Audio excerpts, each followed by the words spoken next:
اب سوال یہ پیدا ہوتا ہے کہ خدا تعالیٰ سے معاشی برکات کیسے حاصل کی جائیں۔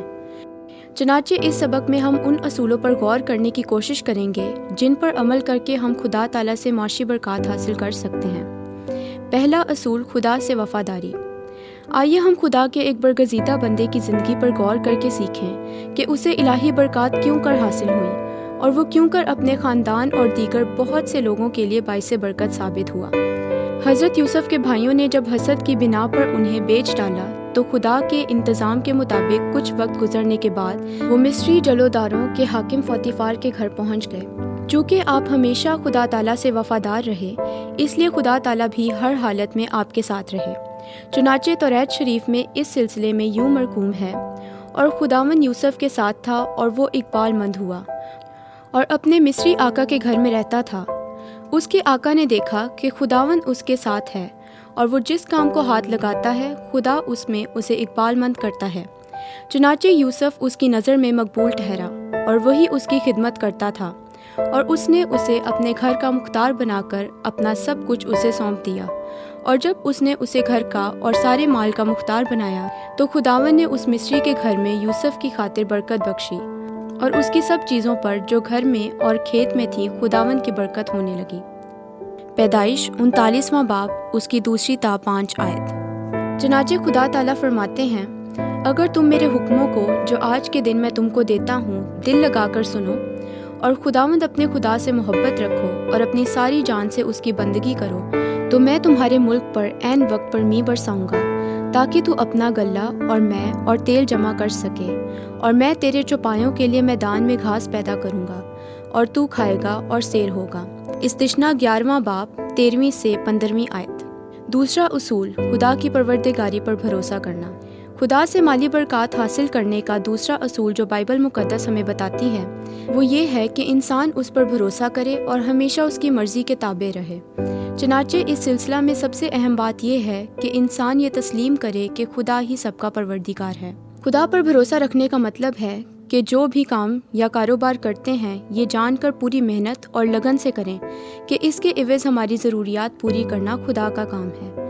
اگر خداوند ہی گھر نہ بنائے تو بنانے والوں کی محنت ابس ہے۔ اگر خداوند ہی گھر کی حفاظت نہ کرے تو جاگنے والوں کی محنت ابس ہے۔ اگر کوئی زیادہ منافع حاصل کرنے کے لیے رشوت، جھوٹ، دھوکہ دہی یا ملاوٹ جیسے منفی ہتھ کنڈے استعمال کرتا ہے تو اس کا مطلب ہے کہ اسے خدا پر بھروسہ نہیں، بلکہ وہ سمجھتا ہے کہ خدا اس کی ضروریات پوری نہیں کر سکتا، اس لیے اسے جائز و ناجائز طریقہ سے خود ہی پیسہ حاصل کرنا ہے۔ ایسے لوگ خدا کی نظر میں بے وقوف ہیں، کیونکہ منفی حربوں سے حاصل کی گئی دولت عارضی ہوتی ہے۔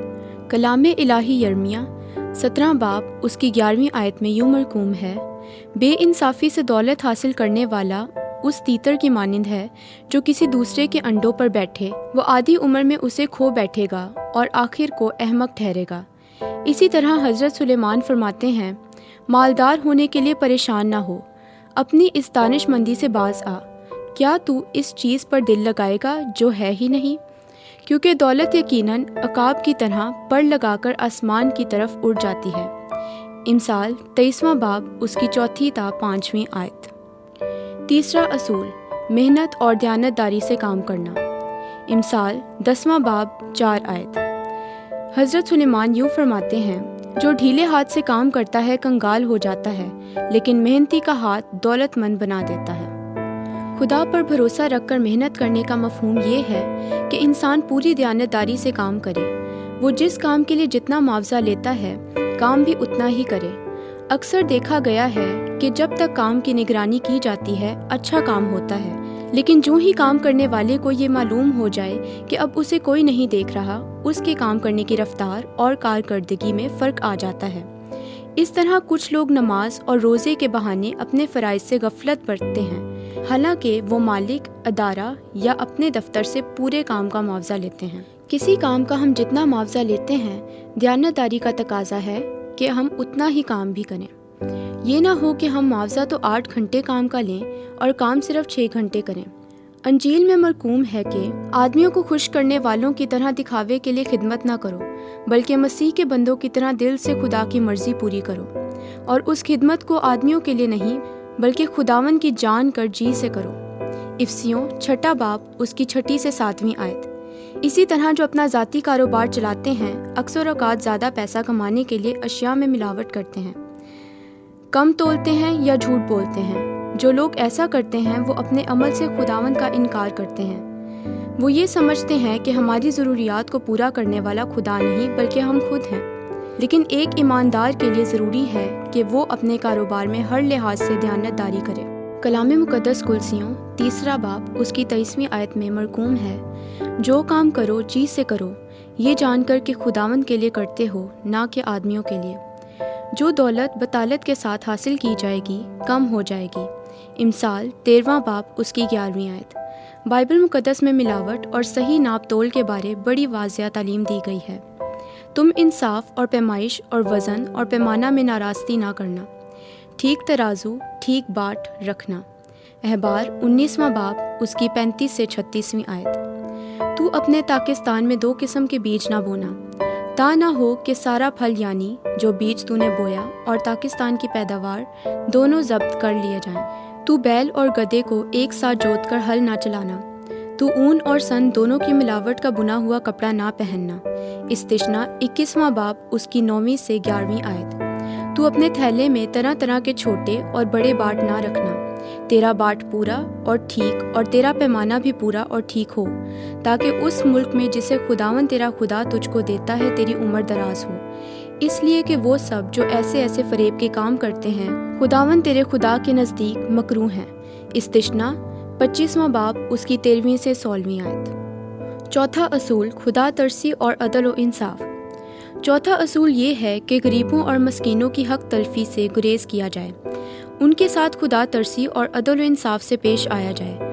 خدا تعالیٰ یوں فرماتے ہیں، تو اپنے غریب اور محتاج خادم پر ظلم نہ کرنا، خواہ وہ تیرے بھائیوں میں سے ہو، خواہ ان پردیسیوں میں سے جو تیرے ملک کے اندر تیری بستیوں میں رہتے ہیں۔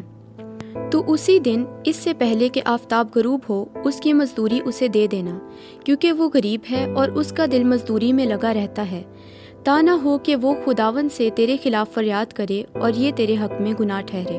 استثنا 24 باب اس کی 14 سے 15 آیت۔ میں عدالت کے لیے تمہارے نزدیک آؤں گا اور جادوگروں اور بدکاروں اور ان کے خلاف بھی جو مزدوروں کو مزدوری نہیں دیتے مستعد گواہ ہوں گا، رب الافواج فرماتا ہے۔ ملاکی 3 باب 5 آیت۔ اے مالکو، اپنے نوکروں کے ساتھ یہ جان کر عدل و انصاف کرو کہ آسمان پر تمہارا بھی ایک مالک ہے۔ انجیل مقدس کلسیوں 4 باب 1 آیت۔ 5واں اصول مال و دولت پر خدا کے اختیار کو تسلیم کرنا۔ بائبل مقدس کے مطابق ہمارے تمام وسائل اور دولت کا اصل مالک خدا ہے، اس لیے ایماندار ہوتے ہوئے ہمارا فرض ہے کہ اپنی ساری دولت پر خدا کے اختیار کو کبھی بھی نظر انداز نہ کریں۔ ہمارے مال و دولت پر خدا کا اختیار ہم سے 2 باتوں کا تقاضا کرتا ہے۔ اول، ہم اپنی دولت سے خدا کا حصہ سب سے پہلے دیں۔ خدا نے بنی اسرائیل کے لیے یہ قانون ٹھہرایا کہ وہ اپنی آمدن کا 10واں حصہ دہیقی خداوند کے گھر میں لائیں، اور زمین کی پیداوار کی ساری دہیقی، خواہ وہ زمین کے بیج کی یا درخت کے پھل کی ہو، ساری خداوند کی ہے اور خداوند کے لیے پاک ہے۔ احبار 27 باب اس کی 30 آیت۔ چنانچہ لازم ہے کہ ہم بھی خدا کا ٹھہرایا ہوا حصہ اسے دیں، تاہم دھیان رہے کہ ہم اپنے ہدیے یا نذرانے ایسی جگہ پر دینے سے گریز کریں جہاں یہ خدشہ ہو کہ ان کا تصرف انسان کی تباہی کے منصوبوں، لڑائی جھگڑوں اور مقدمہ بازی وغیرہ پر ہوگا۔ دوم، غریبوں، محتاجوں اور ناداروں کو یاد رکھیں۔ اس حوالے سے خدا تعالیٰ فرماتے ہیں، میں تجھ کو حکم کرتا ہوں کہ تو اپنے ملک میں اپنے بھائی یعنی کنگالوں اور محتاجوں کے لیے اپنی مٹھی کھلی رکھنا۔ استثنا 15 باب اس کی 11 آیت۔ اگر تو میرے لوگوں میں سے کسی محتاج کو جو تیرے پاس رہتا ہو کچھ قرض دے تو اس سے قرض خواہ کی طرح سلوک نہ کرنا اور نہ اس سے سود لینا۔ خروج 22 باب اس کی 25 آیت۔ اگر تو اپنے دل کو بھوکے کی طرف مائل کرے اور تو ازردہ دل کو آسودہ کرے تو تیرا نور تاریکی میں چمکے گا اور تیری تیرگی دوپہر کی مانند ہو جائے گی، اور خداوند سدا تیری رہنمائی کرے گا اور خشک سالی میں تجھے سیر کرے گا اور تیری ہڈیوں کو قوت بخشے گا۔ پس تو سیراب باغ کی مانند ہوگا اور اس چشمے کی مانند جس کا پانی کم نہ ہو۔ یسایہ 58 باب اس کی 10 سے 11 آیت۔ فرما برداری کی برکات۔ خداوند آسمان کو جو اس کا اچھا خزانہ ہے تیرے لیے کھول دے گا، اور وہ تیرے سب کاموں میں جن کو تو ہاتھ لگائے گا برکت دے گا، اور تو بہت سی قوموں کو قرض دے گا پر خود قرض نہیں لے گا، اور خداوند تجھ کو دم نہیں بلکہ سر ٹھہرائے گا، اور تو پست نہیں بلکہ سرفراز ہی رہے گا، بشرطے کہ تو خداوند اپنے خدا کے حکموں کو جو میں آج کے دن تجھ کو دیتا ہوں سنے اور احتیاط سے ان پر عمل کرے۔ استثنا 28واں باب اس کی 12 تا 13 آیت۔